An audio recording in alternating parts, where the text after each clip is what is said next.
Nah, yang juga ditunggu-tunggu itu adalah satu event dari Kompas, yakni Kompas Travel Fair.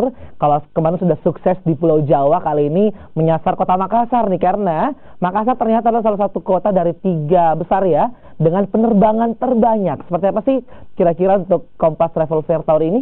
Ini dia.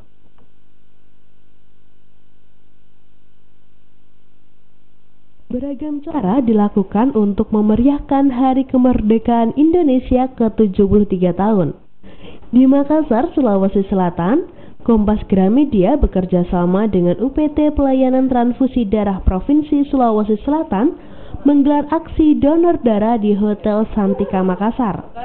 Kegiatan ini diharapkan dapat memenuhi target 50 kantong darah setiap kali kegiatan. Saat ini, ketersediaan stok darah di kabupaten di Sulawesi Selatan mencapai 30% dan dinilai cukup untuk memenuhi kebutuhan darah di rumah sakit. Selama ini yang menyediakan darah itu adalah unit transfusi darah.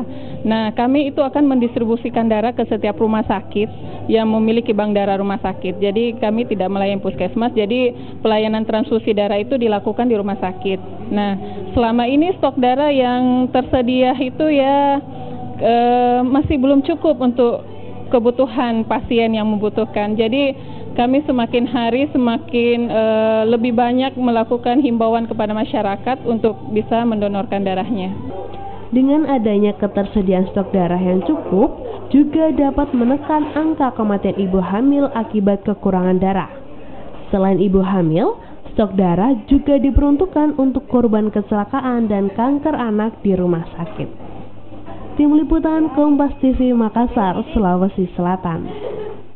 Nah, saudara, informasi tadi tentang salah satu unit dari Kompas Gramedia, yakni Hotel Santika yang menggelar aksi donor darah. Ini juga dalam bagian dari Hari Kemerdekaan dan juga jelang Asian Games 2018.